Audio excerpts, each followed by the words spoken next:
আসসালামু আলাইকুম স্যার, ডেকেছিলেন স্যার? হ্যাঁ লিয়াকত, শোনো। আমি শেয়ার ফোল্ডারে বেশ কিছু ডকুমেন্ট দিয়েছি। তুমি দেখতে পাবো আজকের ডেটে আছে। সেগুলো সব একটা পিডিএফ এ আমাকে রেডি করে দাও। কতগুলা স্যার? এই ধরো 100টা বা 100-র বেশি আছে হয়তো। 100টা স্যার? স্যার, এগুলো তো স্যার ফ্রি যেগুলো অ্যাপ আমরা ইউজ করি, সেখানে তো লিমিটেশন থাকে। এতগুলাকে তো আমি একসাথে পিডিএফ করতে পারবো না। আমি জানি না, এটা এক্ষুনি করে দিতে হবে, এটা এমার্জেন্সি। কি হইছো আইটি তোমরা? জি জি স্যার, আমি এখনই দেখছি স্যার, কি করা যায়। ছেলেগুলো আজকাল অনেক ফাঁকিবাজ হয়ে গেছে। কাজ শেষ হতে না হতেই খালি কারণ দেখায়। এগুলোর কিছু একটা করা দরকার। কি লিয়াকত, এত ভয় ভয় চেহারা করে ঢুকছো? স্যার বলিয়েন না, জসিম স্যারের রুমে গেছিলাম। উনি তো ক্ষেপে ফায়ার। কেন, কি হয়েছে? উনি বলছে যে 100টা আলাদা আলাদা ডকুমেন্ট আছে, সেগুলো সবই ইমেজ, সেগুলাকে একসাথে একটা পিডিএফ এ নিতে। হুম, তাহলে এত চিন্তা কিসের? স্যার, ফ্রি সফটওয়্যার গুলোতে তো 100টা করতে দিবে না স্যার, লিমিটেশন থাকে। আরে না, এগুলা তো খুবই ইজি। আসো তোমাকে দেখিয়ে দিই। মনে করো এখানে 10টা ডকুমেন্ট আছে এবং প্রত্যেকটি আলাদা আলাদা ভাবে স্ক্যান করা ইমেজ আকারে আছে। এখন আমি যেটা করব, যে এই প্রত্যেকটা ডকুমেন্টকে নাম্বার দিয়ে সাজিয়ে নিলাম।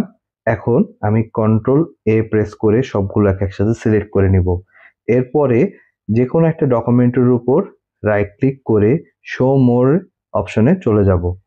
তারপরে আমরা সবার উপরে পেয়ে যাব প্রিন্ট অপশন। প্রিন্ট অপশনে ক্লিক করব।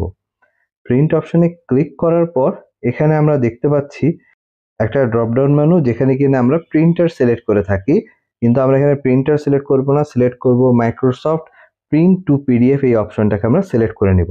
সিলেক্ট করার পর আমরা দেখে নিব পেজ সাইজটা A4 সিলেক্ট করা কিনা। এরপর আর কোনো কাজ নাই।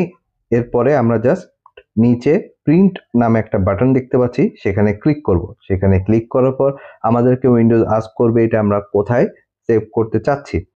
তখন আমরা জাস্ট যেখানে সেভ করতে চাচ্ছি সেখানে আমরা লোকেশনটা সিলেক্ট করে একটা নাম দিব আমাদের পছন্দ মতো, যেটা দিয়ে আমরা আইডেন্টিফাই করতে পারবো, এবং সেভ বাটনে ক্লিক করলেই এই সবগুলো ডকুমেন্ট একসাথে একটা পিডিএফ আকারে সেভ হয়ে যাবে। ভিউয়ার্স, আশা করি আপনারা এই টিপস ব্যবহার করে আপনাদের অনেক বড় বড় কাজকে অল্প সময়ে শেষ করে নিতে পারবেন। প্রসেসটা কমপ্লিট হয়ে যাওয়ার পর আপনারা দেখতে পাচ্ছেন ডান দিকে একটা পিডিএফ ফাইল তৈরি হয়ে গেছে, এবং এটাকে যদি আমি ওপেন করি, এখানে যেগুলো ডকুমেন্ট আমি দেখিয়েছিলাম ইমেজ আকারে সেইগুলা কিন্তু চলে এসেছে সবগুলা একসাথে। আমি যদি এগুলোকে স্ক্রল ডাউন করি, আপনারা দেখতে পাচ্ছেন যে এখানে কিন্তু ওয়ান বাই ওয়ান সে সবগুলাই একটা পিডিএফ এর মধ্যে নিয়ে নিয়েছে।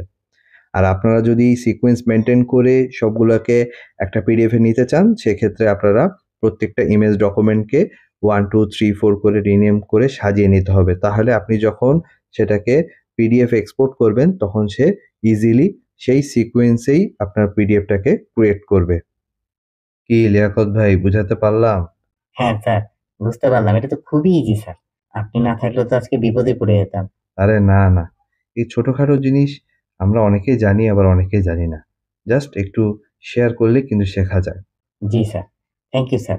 আমি এখনই তাহলে ওনার ডকুমেন্ট গুলাকে পিডিএফ করে ফেলছি। ঠিক আছে, করে নাও।